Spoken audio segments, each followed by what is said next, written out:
J'ai demandé à plusieurs autres membres de l'équipe, et tous m'ont donné la même réponse: ne t'en approche pas et surtout, ne les touche pas.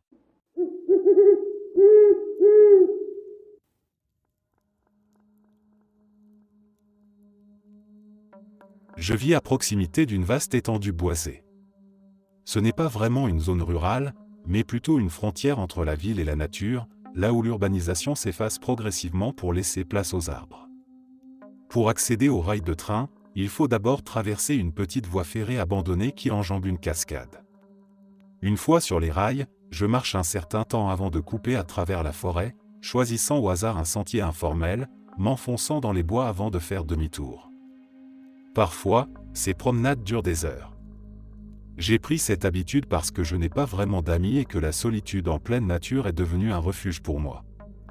Je préfère ne pas donner l'emplacement exact, mais c'est quelque part sur la côte.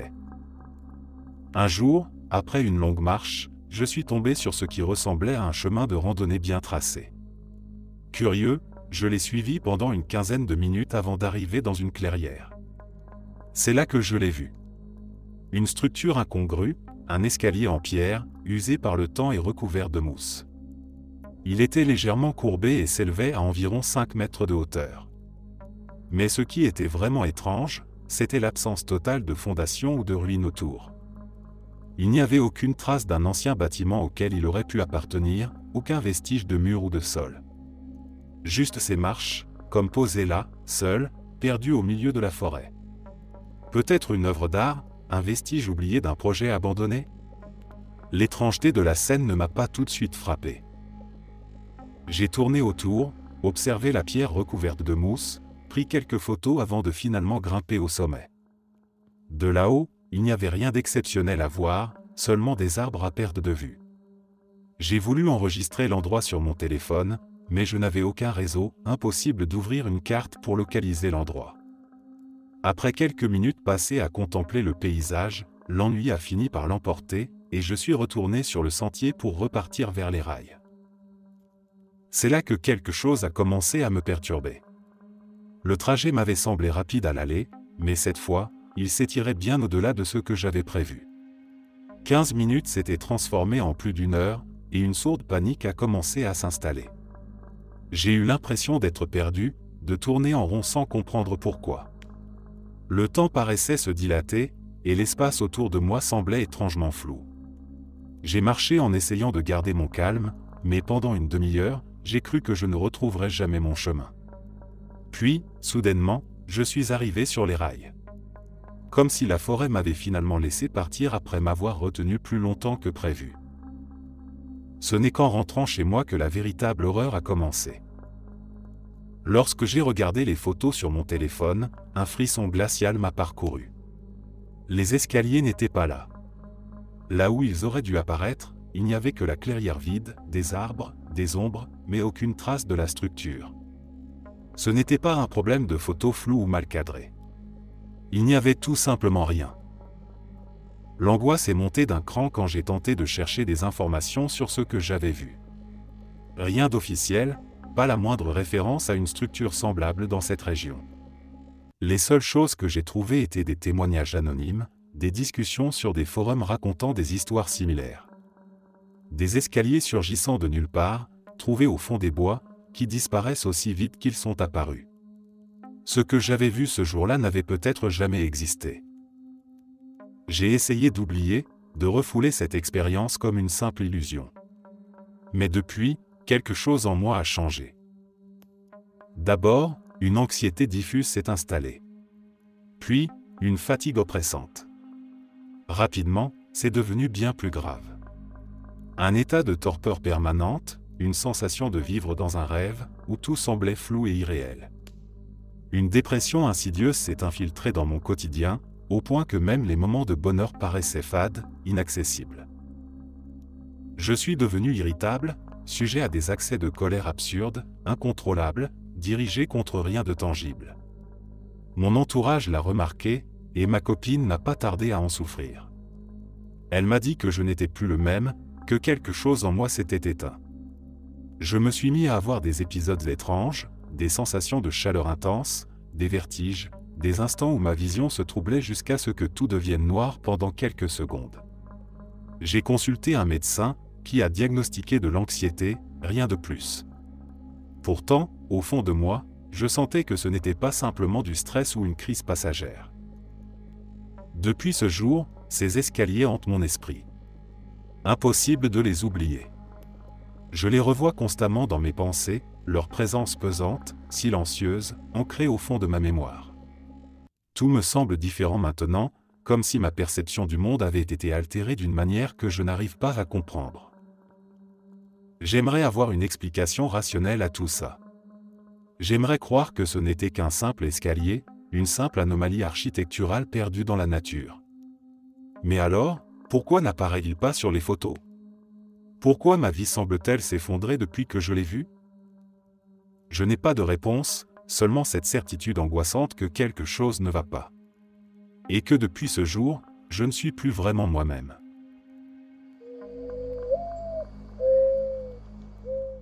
Il y a plusieurs années, lors d'un voyage à Morera, en Espagne, ma famille et moi avons décidé de partir en promenade en fin d'après-midi. Mon oncle, grand amateur de randonnée, a cette tendance à toujours vouloir nous pousser un peu plus loin que ce que nous aimerions marcher. Ce jour-là ne fit pas exception. Nous suivions un sentier balisé qui nous mena à un verger de pommiers, paisible et légèrement sauvage. De là, un chemin de terre, non signalé, s'enfonçait dans la forêt. J'étais déjà fatigué et commençais à sérieusement envisager de faire demi-tour, mais mon oncle insista. « Encore 30 minutes, disait-il. Une demi-heure de plus et nous reviendrions sur nos pas. » Évidemment, nous avons continué. Le temps passa et, avant même que nous nous en rendions compte, la nuit était tombée. Le sentier, d'abord large et clair, s'était transformé en un passage étroit, envahi par la végétation, ressemblant davantage à une piste empruntée par des animaux qu'à un véritable chemin de randonnée. La fatigue commençait à nous peser, la faim aussi, et la situation devenait préoccupante. Nous étions bel et bien perdus. À chaque détour, nous espérions retrouver une sortie, mais le relief montagneux nous enfermait de tous côtés. Impossible de simplement quitter la forêt et couper à travers champs, nous étions coincés dans un labyrinthe naturel. C'est à ce moment-là que nous sommes tombés sur l'escalier. Un escalier en béton, en parfait état, surgissant de nulle part au milieu des bois. Rien autour ne suggérait la présence d'une quelconque construction. Pas de murs effondrés, pas de fondation cachée sous la mousse, rien qui puisse expliquer son existence. L'un de mes oncles plaisanta en disant que c'étaient les marches de Dieu, une création divine placée là pour nous guider hors de cet endroit. Sans trop réfléchir, nous avons gravi les marches. Lorsque nous sommes arrivés en haut, nous avons découvert une route goudronnée et, au-delà, ce qui ressemblait à un petit village. Des maisons bordaient la rue, quelques voitures étaient garées le long des trottoirs, des lampadaires illuminaient faiblement les façades. Mais quelque chose clochait. Il était environ 8 heures du soir et pourtant, il n'y avait personne dehors. Pas un passant, pas un bruit de conversation, pas même un chien errant. Ce détail nous a immédiatement frappés, car en Espagne, la vie nocturne est animée, les rues restent bruyantes et vivantes bien après le coucher du soleil. Le silence total, dans un cadre aussi ordinaire, avait quelque chose d'étrangement oppressant. Nous avons continué à avancer dans le village, scrutant les fenêtres des maisons à la recherche d'un signe de vie. Finalement, un homme, seul, était dehors en train de bricoler sa voiture. Soulagés, nous nous sommes approchés et, avec notre espagnol hésitant, lui avons expliqué notre situation. Il s'est montré très aimable, nous a écoutés avec patience, puis a proposé de nous ramener en voiture jusqu'à notre hébergement. La proposition aurait pu sembler inquiétante si nous n'avions pas été aussi nombreux. Nous étions 6 ou 7, lui était seul, et après avoir marché si longtemps sans repère, l'idée d'un trajet en voiture de 10 minutes plutôt que des heures de marche dans le noir nous a convaincus. Le retour s'est déroulé sans encombre. En un rien de temps, nous étions à nouveau en terrain familier, devant notre maison de location, encore un peu sonnée par ce que nous venions de vivre. Rien de surnaturel ne s'est produit. Pas de disparition inexpliquée, pas d'apparition effrayante. Juste cet escalier improbable en plein cœur de la forêt, une route déserte dans un village silencieux, et cette impression persistante que, d'une manière ou d'une autre, nous avions pris un chemin que nous n'aurions pas dû emprunter.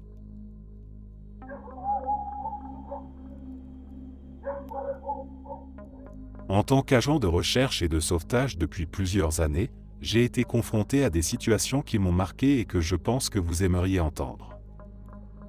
En général, les disparitions suivent un schéma assez simple. La plupart du temps, les personnes s'égarent en s'éloignant trop du sentier ou glissent en contrebas d'un petit ravin et ne parviennent pas à retrouver leur chemin. Heureusement, beaucoup connaissent la règle de base qui consiste à rester sur place, ce qui facilite notre travail. Mais il y a des exceptions. Deux affaires en particulier continuent de me hanter, et elles me poussent à redoubler d'efforts lors des interventions. La première concernait un petit garçon qui cueillait des bailles avec ses parents et sa sœur. À un moment, les deux enfants ont disparu de la vue de leurs parents pendant à peine quelques secondes. Lorsqu'ils ont réalisé qu'ils ne les voyaient plus, ils ont immédiatement appelé les secours. Nous avons trouvé la fillette assez rapidement. Elle était calme, presque trop, et quand nous lui avons demandé où était son frère, sa réponse nous a glacés. Elle nous a parlé d'un homme-ours qui lui avait donné des bailles en lui disant de rester silencieuse, expliquant qu'il voulait jouer avec son frère un moment. La dernière chose dont elle se souvenait, c'était de l'avoir vu sur les épaules de cet homme étrange, l'air serein, comme s'il n'y avait rien d'anormal. Notre première hypothèse fut bien sur l'enlèvement, mais après des semaines de recherche, nous n'avons trouvé aucune trace d'un autre être humain dans la zone. Pourtant, la fillette restait catégorique, ce n'était pas un homme ordinaire. Elle le décrivait comme une silhouette massive, couverte de poils, avec un visage étrange. Cette histoire m'a profondément troublé, d'autant plus que malgré nos moyens et nos équipes déployées sur le terrain, le garçon ne fut jamais retrouvé. La deuxième affaire concernait une jeune femme partie en randonnée avec sa mère et son grand-père. Selon leur dire, elle avait grimpé à un arbre pour mieux voir la forêt. Seulement, elle n'est jamais redescendue. Ils ont attendu des heures au pied du tronc, l'appelant encore et encore, sans jamais la revoir. Lorsque nous sommes intervenus, nous avons ratissé la zone en profondeur, mais il n'y avait pas la moindre trace d'elle, comme si elle s'était évaporée. Certaines expériences sur le terrain défient toute logique. À plusieurs reprises, en menant des recherches avec un chien de piste, celui-ci a tenté de me mener droit vers des falaises à pic. Pas des pentes escarpées, mais de véritables parois verticales sans aucune prise apparente. Et pourtant, à chaque fois, la personne disparue était retrouvée bien plus loin, de l'autre côté de ces falaises ou à plusieurs kilomètres de là, comme si elle s'était volatilisée et réapparue ailleurs. L'un des cas les plus tragiques de ma carrière impliquait une fillette de 9 ans. Elle avait chuté d'un talus et s'était empalée sur le tronc d'un arbre mort en contrebas. Un accident aussi cruel qu'imprévisible. Mais ce qui me hante encore aujourd'hui, c'est le cri de sa mère lorsqu'elle a compris ce qui s'était passé. Ce hurlement de désespoir, de douleur brute, comme si une partie d'elle s'était éteinte sur place. Quelques semaines plus tard, j'ai appris qu'elle s'était donné la mort. Elle ne supportait pas de continuer à vivre sans sa fille. Lors d'une autre mission, j'étais avec un collègue. Nous devions retrouver un grimpeur qui n'était pas rentré de son expédition. Après plusieurs heures de recherche en terrain difficile, nous avons fini par le localiser, coincé dans une crevasse avec une jambe brisée et infectée. Mais ce qui était plus troublant, c'était son état de panique.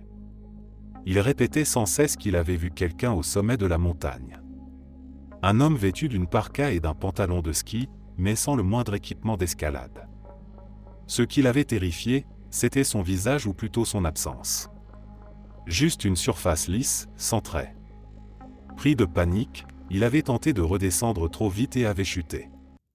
Il jurait que toute la nuit, il avait entendu cette chose descendre lentement la montagne, accompagnée de cris étouffés, inhumains. Une autre intervention m'a marqué par son étrangeté. Une jeune femme s'était égarée en randonnée et nous l'avons retrouvée tard dans la nuit, recroquevillée sous un arbre. Elle n'avait plus ni sac ni chaussures et semblait en état de choc. Sur le chemin du retour, elle n'arrêtait pas de nous demander pourquoi le grand homme aux yeux noirs nous suivait. Nous ne voyions rien. Plus on avançait, plus elle s'agitait, jusqu'à s'arrêter net et hurler dans le vide, disant qu'elle refusait de lui appartenir et qu'elle ne nous laisserait pas entre ses mains. C'est à ce moment que nous avons entendu ces sons étranges tout autour de nous, une sorte de bourdonnement profond, presque insectoïde. Lorsqu'elle s'est tournée vers moi, les yeux exorbités, elle a posé une main sur mon épaule et a murmuré « Il dit que tu devrais accélérer. Il n'aime pas la cicatrice que tu as sur la nuque. » J'ai une toute petite cicatrice, dissimulée sous mon col, et je ne vois pas comment elle aurait pu la remarquer. À cet instant, le même bruit résonna juste derrière mon oreille. J'ai eu un frisson glacial. Nous avons pressé le pas et, une fois arrivés au poste, la femme s'est effondrée. Elle n'a plus jamais parlé de ce qu'elle avait vu. Mais la chose la plus étrange que j'ai rencontrée dans cette profession est une constante que peu d'entre nous osent évoquer. Lorsqu'on s'enfonce profondément dans la nature, à des dizaines de kilomètres de toute habitation, il arrive souvent que l'on tombe sur des escaliers en plein milieu de la forêt. Ils semblent appartenir à une maison invisible, comme s'ils avaient été arrachés d'un bâtiment et posés là. La première fois que j'en ai vu, j'ai demandé à mon coéquipier ce que c'était. Il m'a simplement dit de ne pas y prêter attention, que c'était normal. J'ai demandé à plusieurs autres membres de l'équipe, et tous m'ont donné la même réponse, ne t'en approche pas et surtout, ne les touche pas. Avec le temps, j'ai cessé d'y penser. Mais ils sont toujours là. Partout, dans les coins les plus reculés des bois. Des escaliers sans destination, sans explication. Et je me demande parfois si certains des disparus que nous n'avons jamais retrouvés n'auraient pas décidé de les emprunter. Ces escaliers prennent des formes variées, certains sont délabrés, réduits à l'état de ruine, tandis que d'autres semblent flambant neufs. J'en ai même vu un jeu en métal, en colimaçon, semblable à ceux que l'on pourrait trouver dans un phare, avec une allure presque d'un autre temps.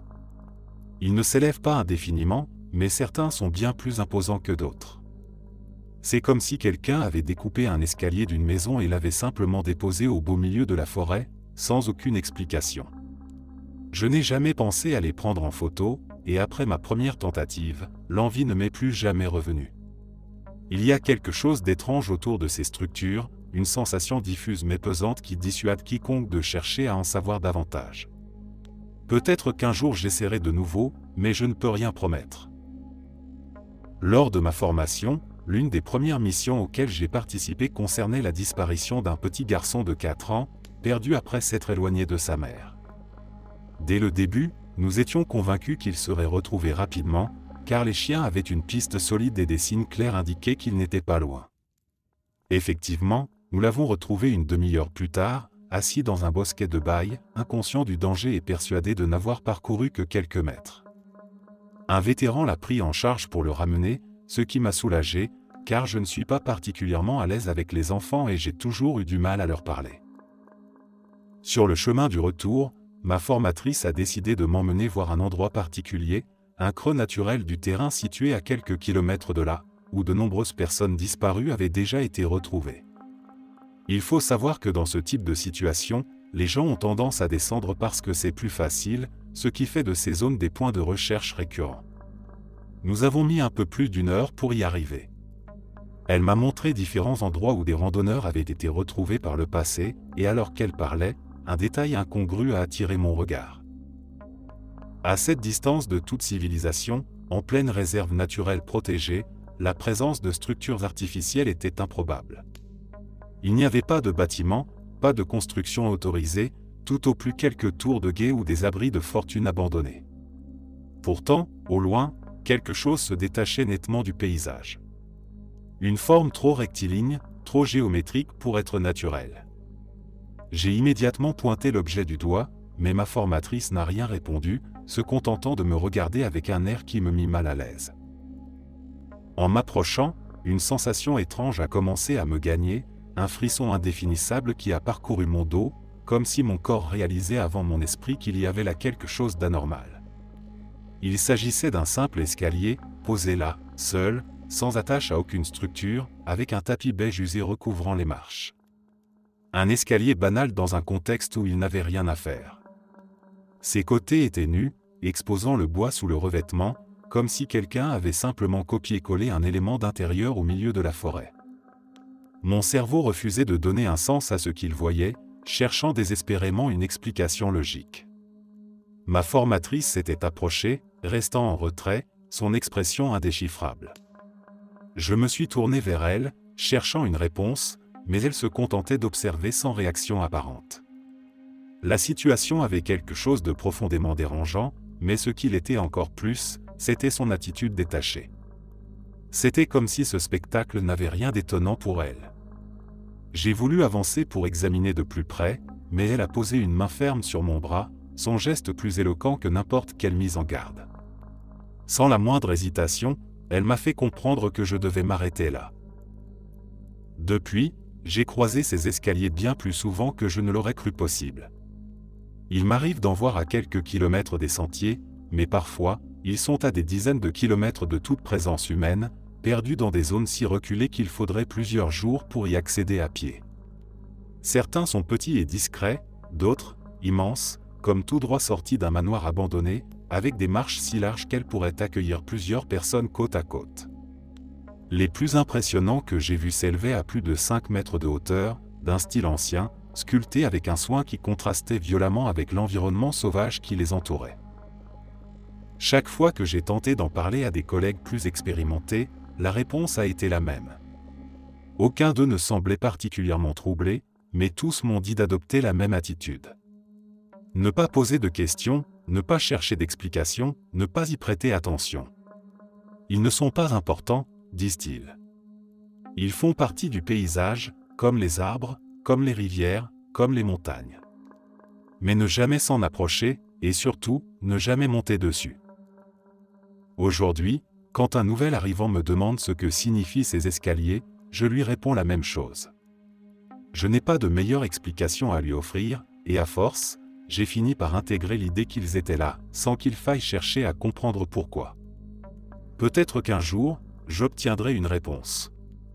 Peut-être qu'il existe une explication rationnelle à leur présence, une raison plausible qui dissiperait ce malaise persistant qui s'empare de moi à chaque fois que je les croise.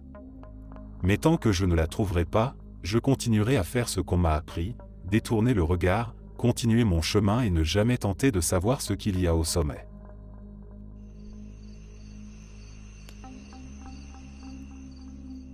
Je vis dans une région reculée de l'Indiana, entouré de plusieurs hectares d'une forêt verdoyante qui s'étend à perte de vue.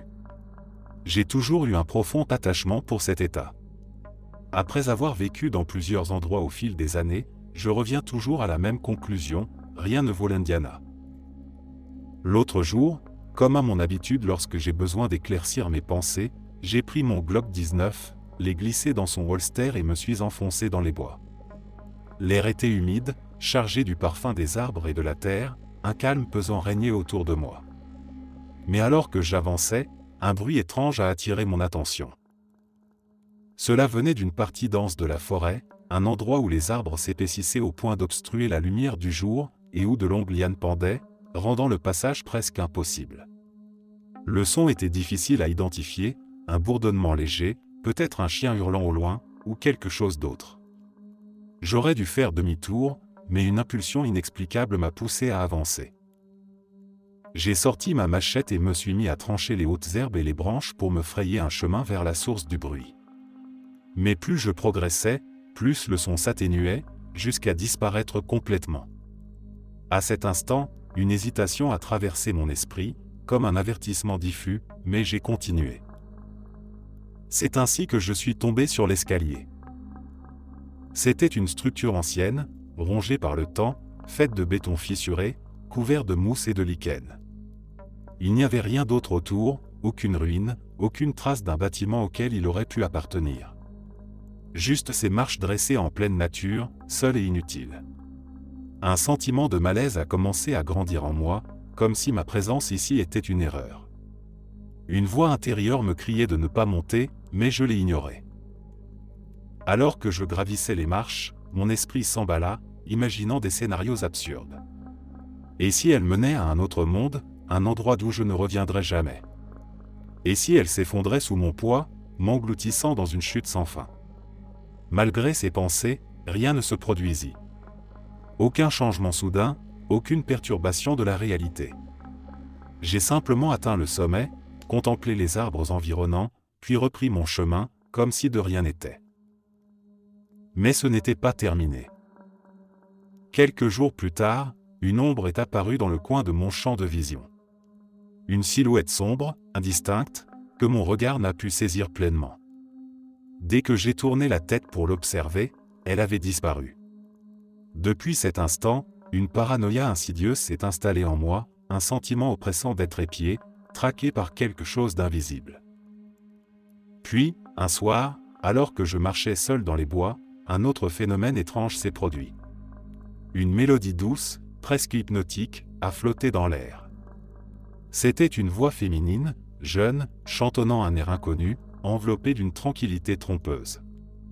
Dès que je l'ai entendue, un engourdissement étrange m'a envahi, comme si mon corps refusait de bouger. Mon esprit s'embrouillait, glissant lentement dans une torpeur inquiétante. Et puis je l'ai vue. Une femme se tenait là, vêtue d'une longue robe blanche, immobile entre les troncs sombres des arbres. Ses yeux, ils étaient entièrement blancs, luminescents, dénués de toute expression humaine. Une peur primitive m'a saisi, glaciale, incontrôlable. Elle murmurait quelque chose, une langue inconnue, des sons qui semblaient anciens, déformés, impossibles à comprendre. J'ai fui sans réfléchir, courant à travers les branches et les ronces, ignorant les éraflures et la douleur dans mes jambes. Une seule pensée résonnait dans mon esprit, sortir des bois, retrouver la maison. Dès que j'ai franchi la porte, j'ai verrouillé chaque entrée, chaque fenêtre, comme si cela pouvait me protéger de ce que je venais de voir. Mais rien ne s'est vraiment arrêté. Depuis cette nuit-là, cette sensation d'inconfort persiste. Comme si quelque chose s'était greffé à moi, une présence silencieuse qui me suit dans l'ombre. Ces escaliers n'étaient pas simplement une anomalie architecturale perdue au milieu de la nature. Ils étaient un seuil, une frontière entre deux réalités que je n'aurais jamais dû franchir. Et maintenant, je me demande combien d'autres ont vu ces escaliers, combien ont ressenti ce même malaise, et combien d'entre eux ont compris trop tard qu'il y a des endroits où l'on ne devrait jamais s'aventurer.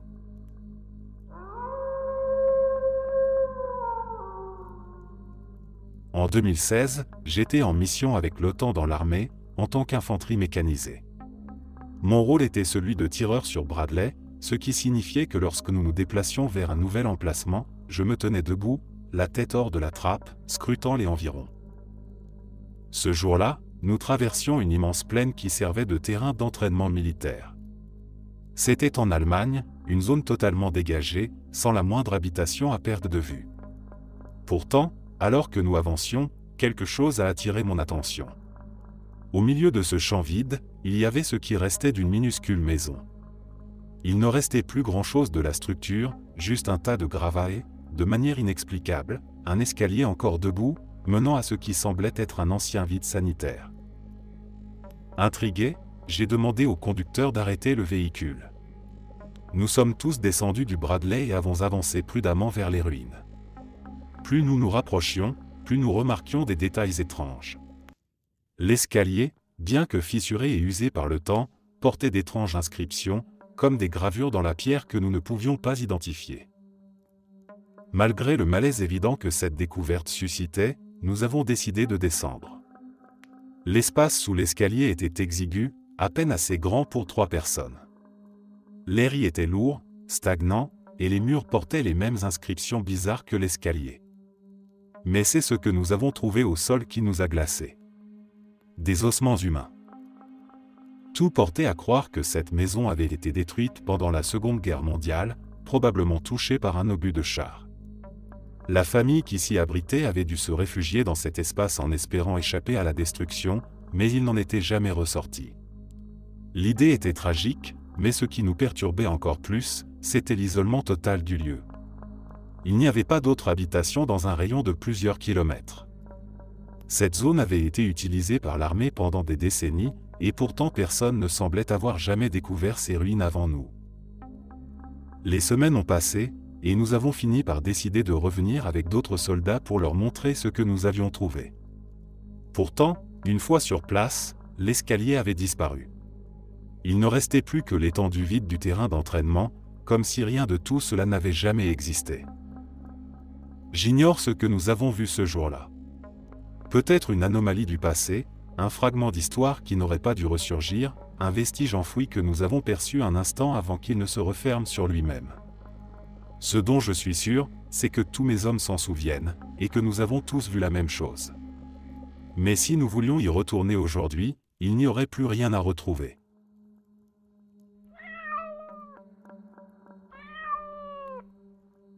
Dans une réserve boisée du Massachusetts, j'explorais un sentier que je connaissais par cœur, à environ 5 km de l'entrée. J'y étais venu des dizaines de fois depuis mon enfance, et je pouvais pratiquement avancer les yeux fermés en reconnaissant chaque détour, chaque repère naturel. C'est précisément pour cette raison que ce jour-là, un détail m'a immédiatement frappé, un nouveau sentier s'ouvrait sur ma gauche, un passage que je n'avais jamais vu auparavant. Cela n'avait aucun sens. Cette partie des bois était reculée, difficile d'accès, et très peu fréquentée. Les rares randonneurs qui s'aventuraient jusqu'ici suivaient toujours le même chemin, celui qui longeait un petit ruisseau boueux. Il n'y avait jamais eu d'autre itinéraire. Intrigué, je me suis arrêté. L'année avait été particulièrement humide, et la végétation était plus dense que d'habitude, de sorte que plusieurs petites branches encombraient le passage. J'ai commencé à dégager quelques obstacles, repoussant de jeunes pousses et des rameaux tombés au sol. C'est là que je les ai aperçus. À travers l'épaisseur des arbres, ce nouveau sentier menait à quelque chose d'incongru. Un escalier, solidement ancré contre un énorme rocher. Il était fait de pierre, usé mais étonnamment intact. Ce qui m'a le plus troublé, c'est que rien dans cette zone ne justifiait une construction de ce type. Pas de ruines alentour, pas de route à proximité, pas même une source d'eau qui aurait pu indiquer la présence d'une ancienne habitation. Quelqu'un avait pris le temps d'ériger ces marches ici, au beau milieu de nulle part, loin de toute trace de civilisation. Mais pourquoi ?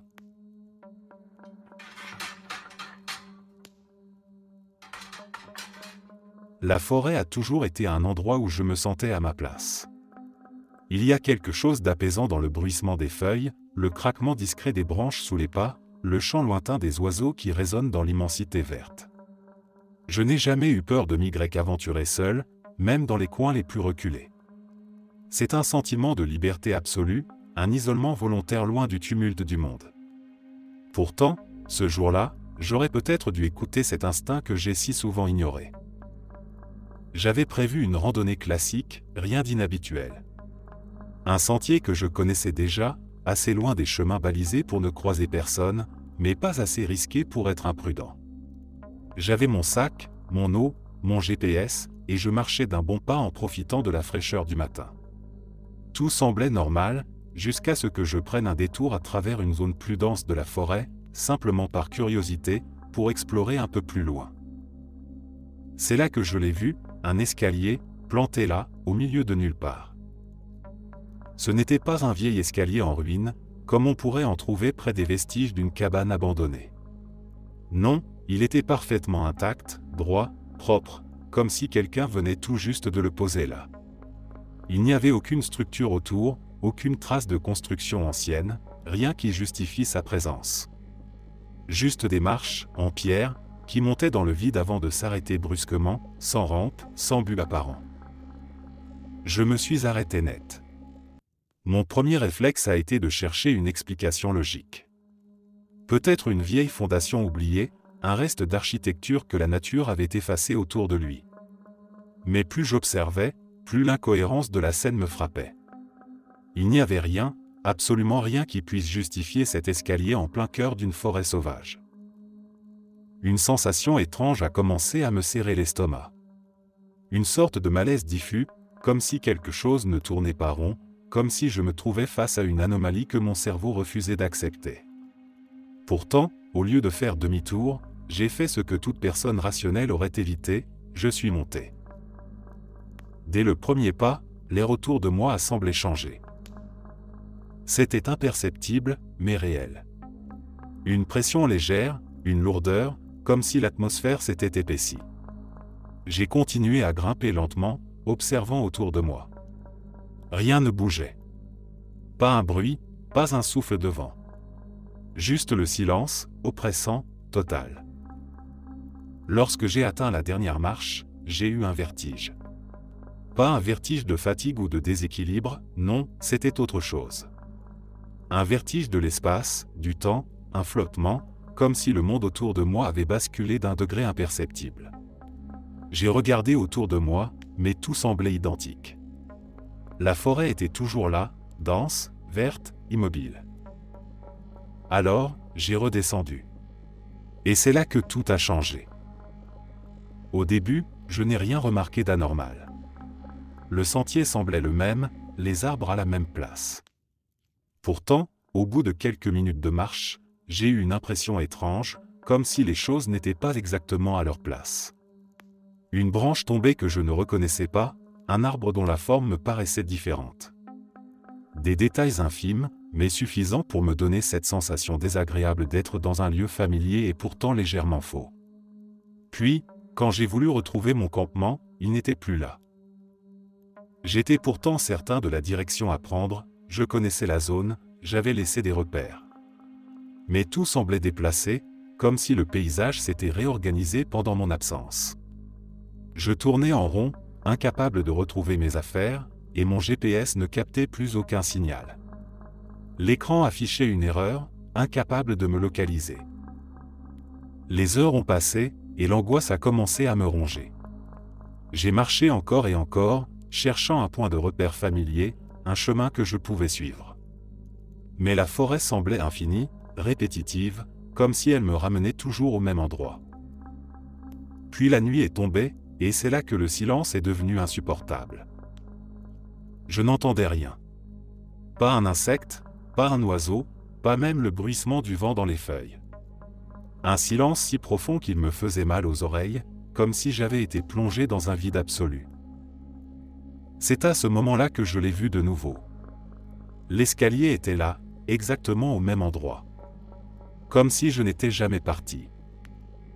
J'ai senti mon souffle se couper. Mon corps entier s'est tendu, figé par une terreur sourde que je ne comprenais pas. J'ai voulu reculer, mais mes jambes ne répondaient plus. Un frisson glacial a remonté le long de ma colonne vertébrale. Car cette fois, au sommet des marches, il y avait quelque chose. Je ne pouvais pas le voir clairement. C'était flou, indistinct, comme une présence qui défiait la logique de mon regard. Mais je savais qu'elle me regardait. Et, à cet instant précis, j'ai compris que je n'avais jamais quitté cet escalier. Que depuis le moment où j'avais posé le pied dessus, je n'étais plus vraiment dans le monde que je connaissais.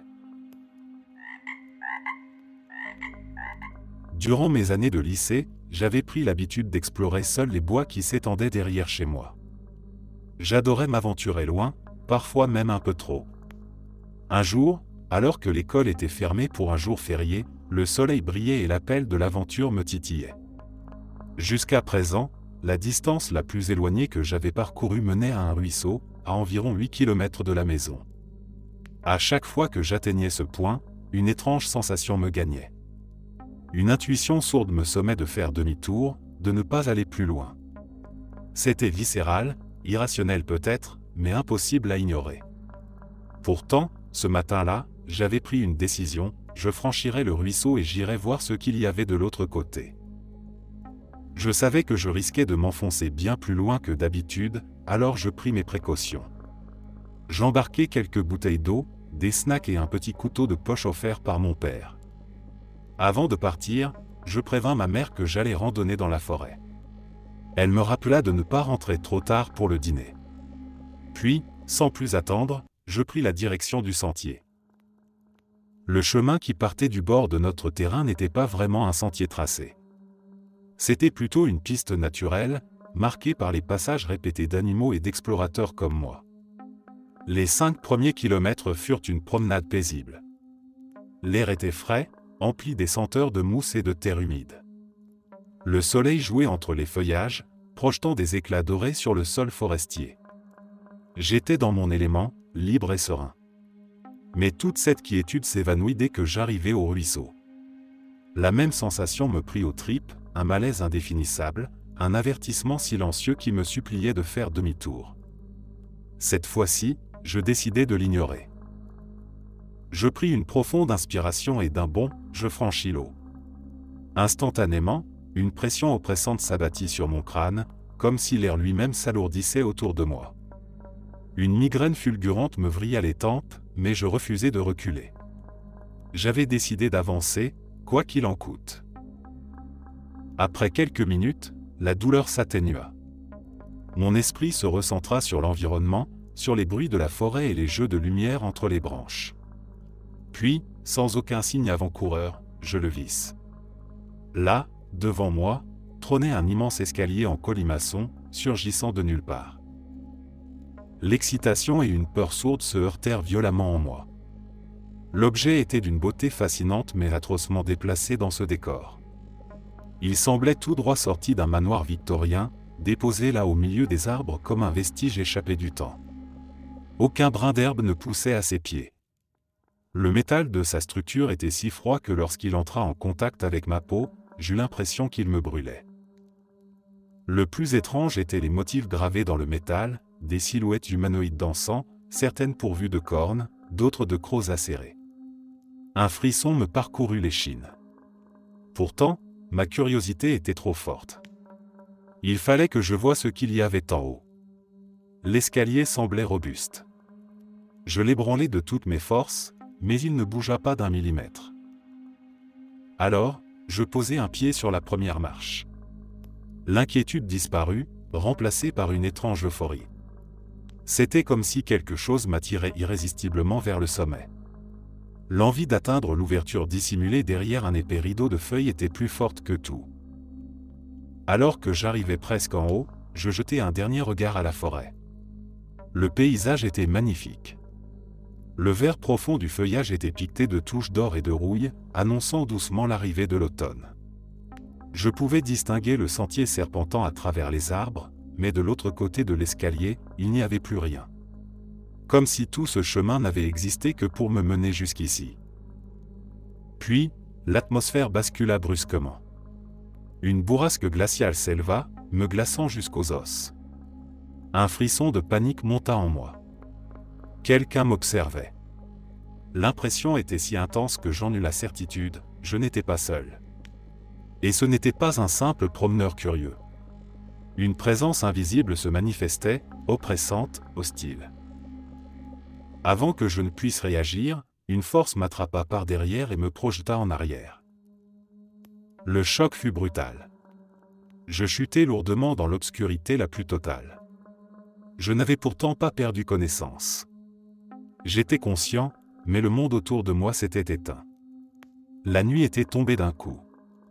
Impossible que le temps ait filé si vite. Une agitation soudaine dans les fourrés me tira de ma stupeur. D'un geste tremblant, je saisis mon couteau dans mon sac. Mon arme dérisoire n'aurait probablement aucun effet contre ce qui m'attendait, mais c'était mieux que rien. Puis, je l'entendis. Un battement sourd. Un cœur qui battait à l'unisson avec une pression grandissante dans mon crâne. Ce n'était pas le mien. Il était plus fort, plus profond. Il emplissait l'air tout autour de moi, devenant si intense qu'il me fit tomber à genoux. Mon esprit semblait au bord de l'implosion. Cette chose, elle essayait d'entrer en moi, de s'infiltrer dans mes pensées. Dans un ultime réflexe, je hurlai. Pas par peur, mais par instinct, un appel désespéré à quelque chose de plus grand, de plus puissant que cette présence. Et tout s'arrêta, plus un bruit, plus un souffle de vent. Même les insectes s'étaient tus. Sans comprendre comment ni pourquoi, je me relevai et courus. Je bondis par-dessus le ruisseau, mon cœur tambourinant à un rythme effréné. À mesure que je me rapprochais de la maison, un silence pesant m'enveloppait. Puis, quelque chose changea. Ce n'était pas seulement un manque de son, c'était une absence totale. Je ne percevais même plus ma propre respiration. Quand je pénétrai enfin dans notre jardin, un frisson d'horreur me traversa. La maison était là, familière, mais elle dégageait quelque chose d'étrange, comme si elle n'était plus vraiment la mienne. J'ouvris la porte et appelai mes parents, mais aucun son ne sortit de ma bouche. Je courus à travers la maison, paniqué, jusqu'à ce que je l'aperçoive. Ma mère. Figée dans l'obscurité du sous-sol, la main tendue vers un interrupteur, immobile. Comme si le temps lui-même s'était suspendu. Mon père, lui aussi, était figé, l'eau coulant de ses mains immobiles dans l'évier. Tout était figé. Un froid terrible me saisit. J'avais franchi une limite qu'il ne fallait pas dépasser. J'étais entré dans un territoire interdit, un monde où je n'avais pas ma place. Et à la lisière des bois, là où tout avait commencé, une silhouette m'observait. Une ombre aux yeux noirs, immense, inhumain. J'avais ouvert une porte qu'il m'était impossible de refermer. Je tiens d'abord à préciser que je suis une femme dans la cinquantaine, et que je ne bois ni ne consomme quoi que ce soit depuis des années. Mon esprit était donc parfaitement clair lors des événements que je vais raconter. Dimanche dernier, le 22, je roulais avec mon mari sur une route de campagne bordée par une forêt dense. Le soleil déclinait à l'horizon, et je me laissais simplement porter par le paysage, observant distraitement les arbres défiler. C'est à ce moment que quelque chose a attiré mon attention. Sur le bord du bois, une silhouette incongrue se découpait contre les troncs. C'était un escalier sombre, étroit, peut-être en fer forgé, qui montait le long d'un arbre, comme s'il en faisait partie. L'image semblait presque irréelle, comme superposée à la scène devant moi. Mais à l'instant où mon esprit a réellement compris ce que mes yeux voyaient, l'escalier avait disparu.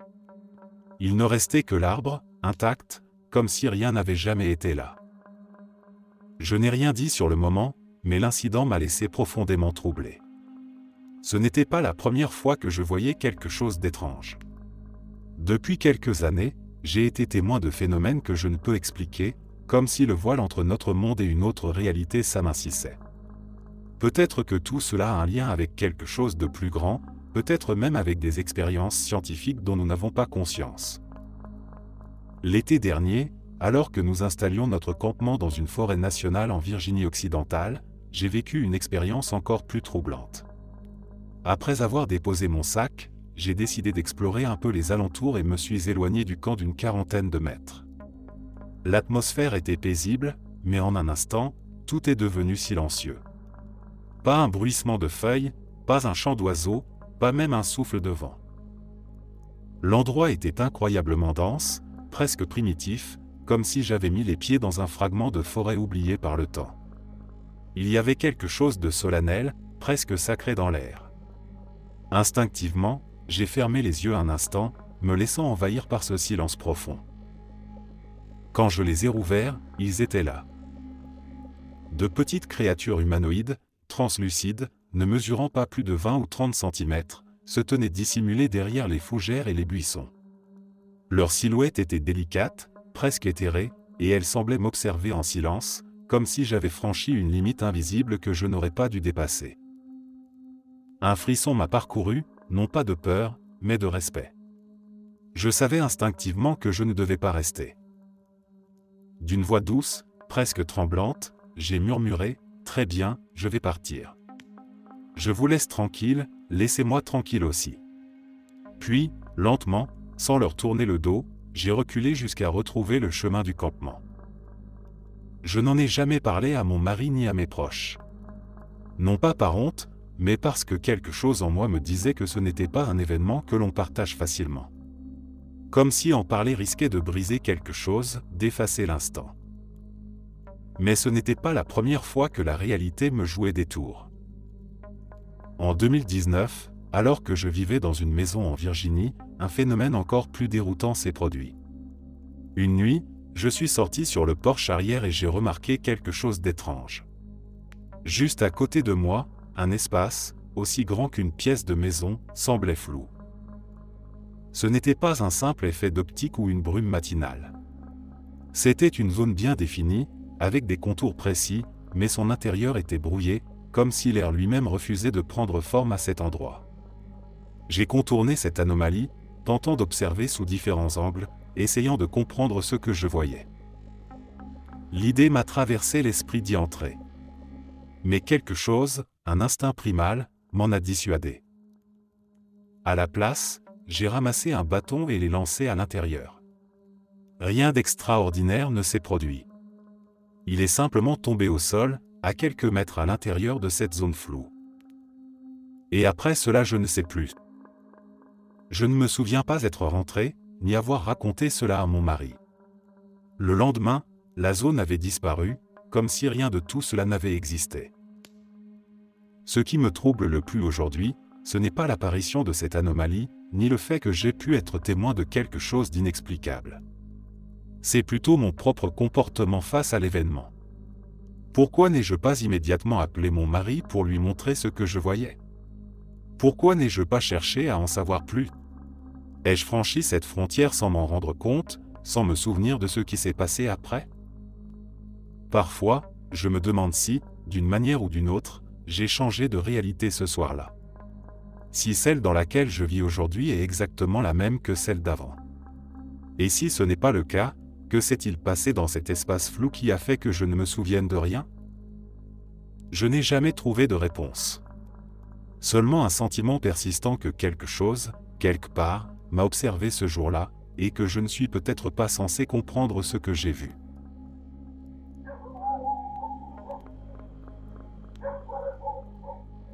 Mon père m'a raconté cette histoire à plusieurs reprises, la présentant comme une expérience étrange et fascinante, une sorte de voyage dans le temps qu'il avait marqué lorsqu'il était enfant. Mais en grandissant, cette histoire a pris une toute autre dimension pour moi. Ce qui semblait être une simple anecdote intrigante s'est transformé en un récit profondément troublant, surtout en sachant que ces mêmes bois ont été mon terrain de jeu pendant toute mon enfance. Tout commence dans les années 1970, alors que mon père avait une dizaine d'années. Il passait souvent du temps dans la forêt familiale, une immense étendue de plus de 65 hectares qui s'étendait bien au-delà de notre propriété. Ce jour-là, il était parti jouer comme à son habitude, avançant à travers les champs pour rejoindre l'orée des bois. C'était une journée ordinaire, rien ne semblait inhabituel, jusqu'au moment où il a entendu des voix masculines en provenance des arbres.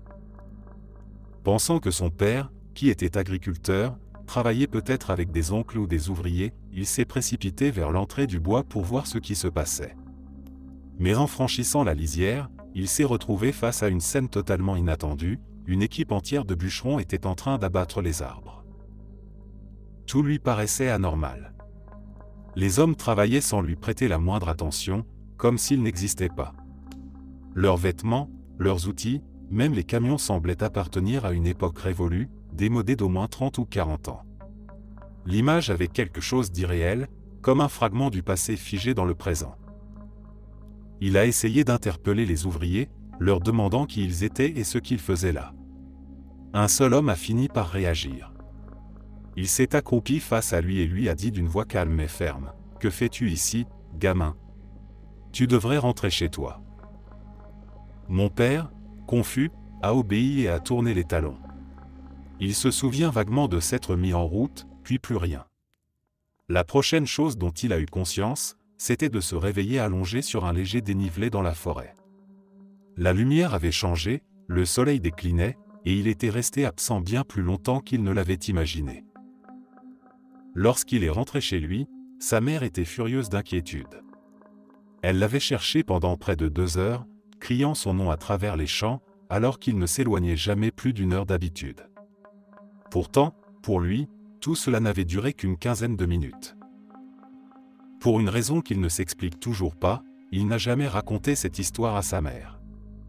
Il se souvient qu'à son retour, il avait une sensation de fatigue écrasante, un mutisme étrange qui l'empêchait de parler de ce qu'il avait vu. Les jours suivants, il s'est convaincu que tout cela devait être réel, que son père avait probablement embauché des ouvriers pour exploiter une partie du bois. Mais 1 semaine plus tard, il est retourné sur place, espérant retrouver des traces de leur passage. Rien. Aucun arbre abattu, aucune marque de pneu, pas même une souche fraîchement coupée. Comme si tout cela n'avait jamais existé. Les années ont passé, et l'événement s'est fondu dans ses souvenirs, jusqu'au jour où, adulte dans la trentaine, il a décidé d'en parler à son père. Lors d'un déjeuner, il lui a posé des questions anodines sur la propriété, sur son histoire et sur les éventuelles exploitations forestières passées. La réponse qu'il a reçue a tout fait basculer. Son père lui a expliqué qu'en effet, la famille avait fait appel à une entreprise pour couper du bois, plusieurs décennies avant sa naissance.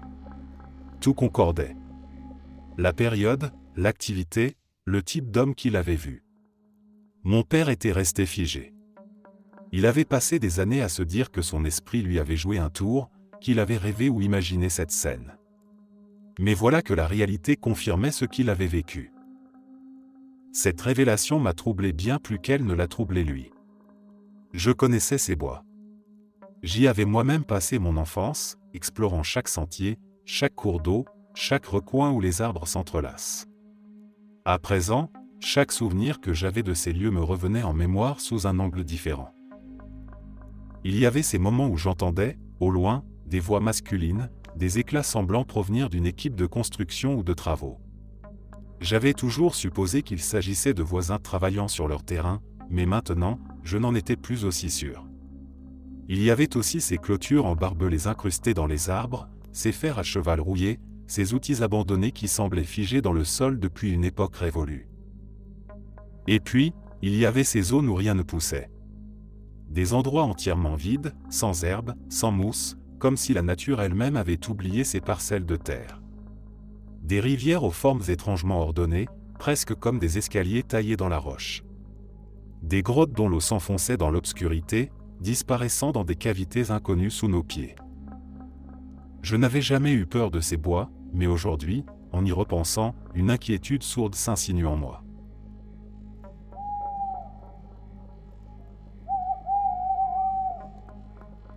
Il y a environ 4 ans, ma famille et moi avons décidé de partir en randonnée sur un nouveau sentier. C'était une habitude pour nous, une activité simple que nous faisions régulièrement ensemble. Ce jour-là, l'envie de découverte nous avait poussés à emprunter un itinéraire inconnu.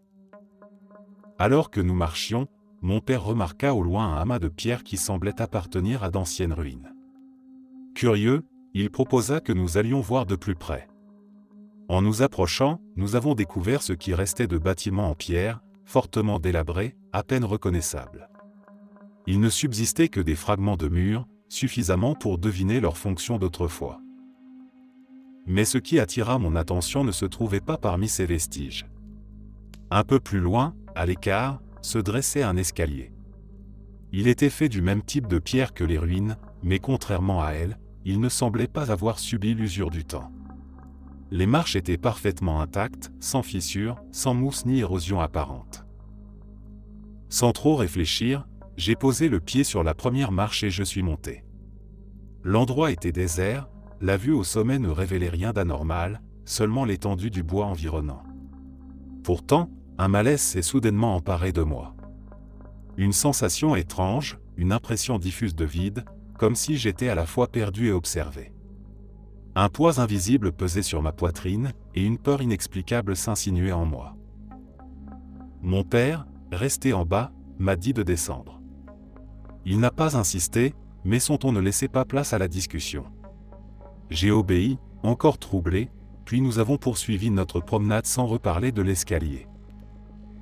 Le souvenir de cette découverte est resté dans un coin de ma mémoire, jusqu'à ce que, récemment, j'en parle à des amis.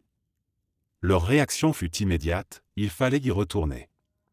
Je me souvenais parfaitement de l'endroit, des repères sur le chemin, des moindres détails qui menaient aux ruines. Pourtant, lorsque nous sommes arrivés, il n'y avait rien. Les vestiges avaient disparu. Pas la moindre pierre, pas la moindre trace de ces structures délabrées, et surtout, aucun escalier. Le sol était intact, comme si rien n'avait jamais existé à cet endroit. Je sais ce que j'ai vu.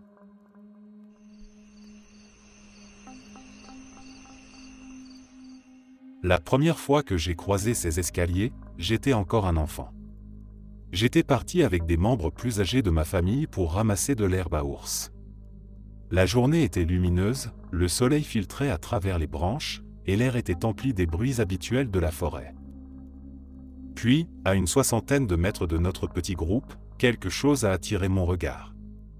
Un escalier, là, au milieu des arbres. Curieux, j'ai commencé à m'en approcher. Ils étaient faits de bois, parfaitement lisses et propres. Aucune poussière, pas une feuille morte sur les marches, rien. C'était comme s'ils venaient tout juste d'être construits, mais il n'y avait aucun signe de construction alentour. Pas de ruines, pas de fondation, seulement ces marches qui s'élevaient, sans raison apparente. Lorsque je suis arrivé à une vingtaine de pas d'eux, l'atmosphère a changé brutalement.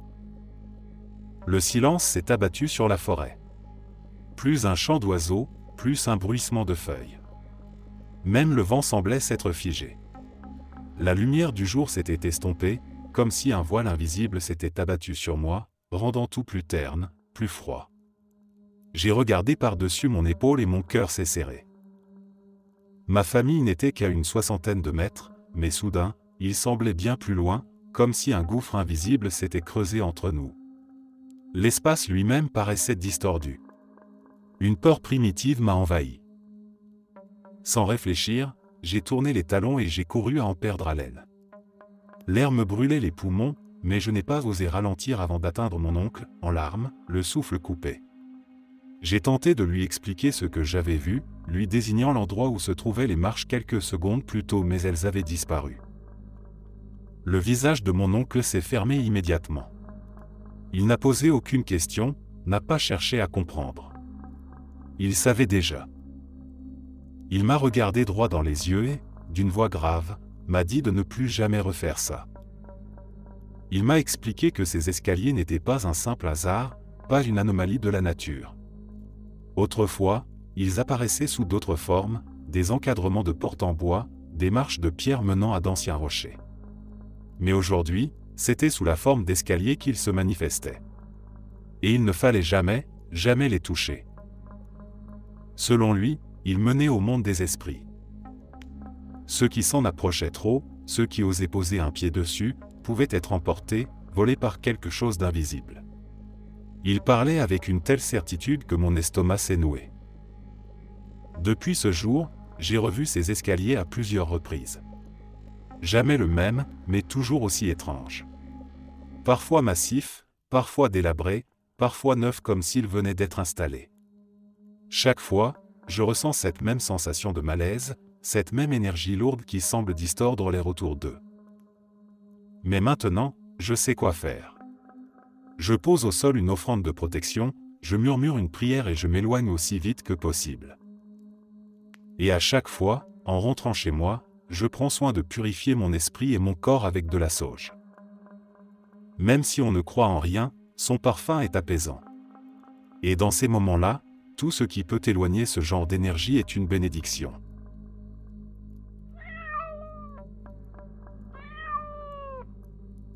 Je suis revenu vivre dans la région où j'ai grandi, dans les Hautes Sierras de Californie, à environ 1500 mètres d'altitude. Depuis mon enfance, ces montagnes ont toujours été mon terrain d'exploration. Mon père, archéologue de métier, m'a transmis un profond goût pour l'aventure et la découverte. Petite, je passais des heures à randonner seul dans les bois, m'enfonçant toujours plus loin, fasciné par l'inconnu. Un jour, alors que j'étais encore enfant, j'ai entrepris l'une de ces longues marches solitaires. J'étais allé plus loin que d'habitude, bien au-delà des sentiers connus, jusqu'à ce que je me rende compte que je ne savais plus vraiment où j'étais. Perdu au milieu de cette immensité boisée, j'ai essayé de me rappeler les conseils de mon père, suis toujours l'eau. Un ruisseau finit toujours par mener quelque part. J'ai donc continué à longer le cours d'eau que j'avais trouvé, espérant qu'il me ramènerait à un endroit familier. Mais ce ruisseau serpentait à travers des paysages toujours plus étranges, s'enfonçant dans des vallées profondes et des gorges encaissées.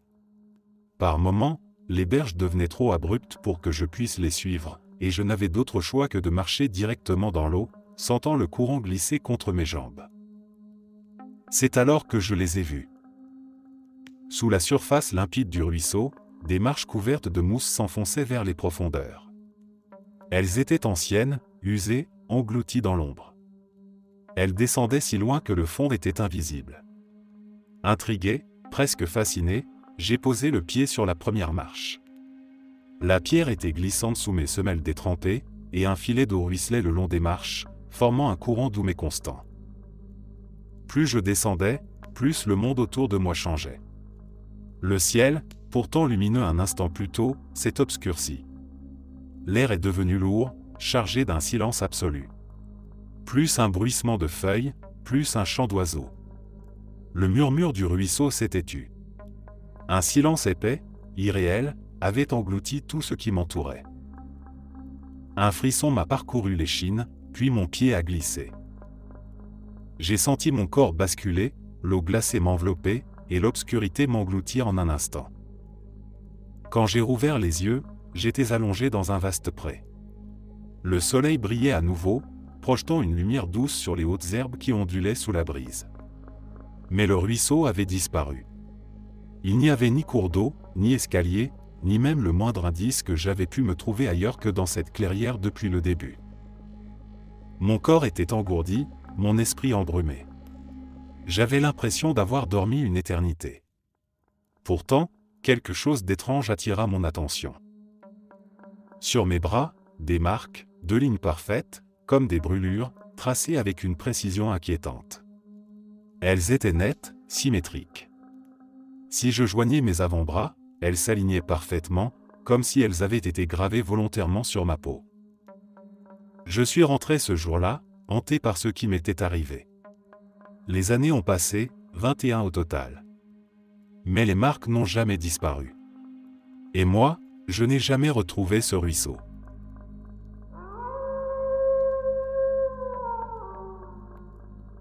J'ai vu les escaliers. À l'époque, je travaillais comme guide pour un pourvoyeur de chasse près de Granby, dans le Colorado.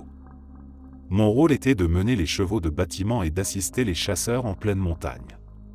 Notre campement se trouvait à environ 4200 mètres d'altitude, un lieu isolé, sauvage, où la nature régnait sans partage. Un jour, l'un des chasseurs du groupe tira sur un élan. Le tir n'était pas net, et l'animal s'enfuit blessé, disparaissant parmi les arbres. Un autre guide et moi prîmes la décision de suivre la piste, espérant retrouver l'élan avant qu'il n'aille trop loin. Nous marchions depuis un peu plus d'1 heure à travers les sous-bois, concentrés sur les traces de sang laissées sur les feuilles mortes et les roches. Puis, soudainement, nous avons émergé dans une petite clairière entourée de trembles. Les trembles ne sont pas des arbres massifs, et leur écorce claire laisse filtrer la lumière du soleil, créant souvent une atmosphère douce et lumineuse. Mais ce que nous avons vu à cet instant n'avait rien d'habituel. Là, au milieu de la clairière, se dressait un escalier. Nous ne l'avions pas remarqué avant d'être presque dessus. Il semblait surgir du sol sans raison, comme s'il n'appartenait pas à cet endroit. Mais le plus étrange, c'était sa couleur. Alors que les feuilles d'automne se teintaient d'or sous la lumière du matin, ses marches brillaient d'un jaune éclatant, presque surnaturel. Nous sommes restés figés, silencieux. Le malaise était immédiat, profond, presque viscéral. Rien dans la logique de ce lieu ne pouvait expliquer pourquoi ces marches étaient là, au beau milieu de la nature vierge, loin de toute structure humaine. L'autre guide m'a lancé un regard. Il n'y avait pas besoin de parler pour comprendre que nous pensions exactement la même chose. Puis, brisant le silence, il a lâché dans un souffle, « On se tire d'ici. » Tout de suite. Et nous avons couru. Nous avons tracé droit vers le camp, sans un regard en arrière, sans un mot. Nous avons dit au chasseur que nous avions perdu la piste du sang, et il n'a pas posé de questions. Nous n'en avons jamais reparlé. J'ai longtemps lu des témoignages sur ces escaliers, me demandant si ce que nous avions vu ce jour-là relevait d'une illusion, d'un phénomène naturel que notre cerveau avait déformé, mais je sais ce que j'ai vu. Et je sais que nous avons bien fait de ne pas nous en approcher.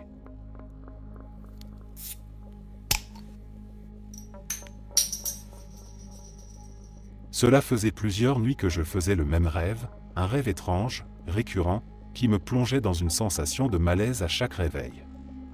Chaque nuit, je me retrouvais perdu dans une forêt épaisse, où l'obscurité semblait m'engloutir peu à peu, me séparant de tout repère. Le vent soufflait à peine, rendant l'atmosphère encore plus étouffante, et mes pas résonnaient faiblement sur le sol, noyés dans un silence pesant, où chaque bruissement de feuilles me paraissait étrangement menaçant. La brume s'épaississait au fur et à mesure que j'avançais, rendant la visibilité de plus en plus difficile, et j'avais cette impression persistante que quelque chose, ou quelqu'un, m'observait dans l'ombre. Pourtant, malgré cette peur grandissante, quelque chose m'incitait à continuer, à marcher sans but précis, comme si une force invisible me poussait toujours plus loin dans la nuit. Et puis, au détour d'un arbre gigantesque, je suis tombé sur un escalier en spirale. Un escalier immense et ancien, comme perdu là, au beau milieu de cette forêt, qui montaient vers l'invisible. Ces marches étaient couvertes de mousse, et chaque volet semblait se tordre dans l'air comme si elle n'était pas vraiment de ce monde.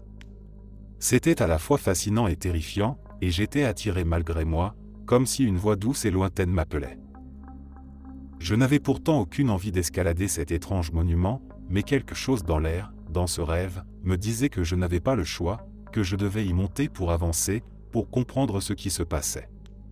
Alors, je suis résolu, mes pieds se posant timidement sur les marches, une par une, jusqu'à ce que j'arrive tout en haut, là où une lumière intense, presque surnaturelle, m'éblouit. C'est alors que ces êtres apparurent. Des formes lumineuses, presque éthérées, qui flottaient autour de moi. Ils n'avaient pas vraiment de visage, juste des silhouettes rayonnantes, et leurs yeux brillaient d'une lueur douce mais inquiétante. L'un d'eux s'approcha, ses mouvements gracieux, et dans un souffle presque imperceptible, il m'adressa la parole, « Si tu veux retourner chez toi, tu dois monter ces escaliers. » Ces mots, d'une simplicité glaciale, résonnèrent dans ma tête, et je compris qu'il n'y avait pas d'autre option. Alors, sans vraiment savoir pourquoi, je montai les dernières marches, ma tête lourdement remplie de questions sans réponse. Mais une fois arrivé tout en haut, un changement subtil s'opéra. Je ressentis une pression étrange sur mon dos, comme si quelque chose, ou quelqu'un, venait d'apposer une force invisible contre ma peau. Un frisson glacial parcourut mon échine, et avant que je n'aie le temps de réagir, je me retrouvai à chuter dans le vide. C'était comme si l'air lui-même m'avait abandonné. La chute fut longue, interminable, et dans cette descente, je sentis une douleur aiguë envahir tout mon corps, avant que tout ne devienne noir. Et puis, je me réveillai, haletant, couvert de sueur, le cœur battant à tout rompre. Ce rêve m'avait semblé si réel, si intense, que j'avais du mal à me défaire de cette sensation de chute et de terreur. Les nuits suivantes ne firent que renforcer ce malaise. Le même rêve revenait, encore et encore, chaque détail, chaque mouvement, chaque sensation répétée avec une précision effrayante. L'escalier, les êtres lumineux, la chute. Tout était comme un piège qui se refermait sur moi nuit après nuit, me laissant avec une angoisse grandissante chaque matin. Puis vint cet été, où, après avoir décidé de prendre des vacances, ma copine et moi partîmes camper avec des amis. C'était une belle journée ensoleillée, parfaite pour une promenade dans la forêt, et nous décidâmes de nous éloigner un peu du campement pour marcher avec notre chien. L'air était doux, et la forêt semblait paisible, mais, à un moment donné, un frisson étrange parcourut mon corps. Je m'arrêtai soudainement, un sentiment de déjà-vu me saisissant. C'était impossible, mais je ne pouvais m'empêcher de penser que j'avais déjà vu cet endroit, ces arbres, ce chemin, tout semblait tellement familier. Et alors, je l'ai vu, l'escalier. Il était là, exactement comme dans mes rêves, au milieu de la forêt, presque invisible à cause des arbres qui l'entouraient, mais pourtant si familier, si terriblement familier. Mon cœur se serra.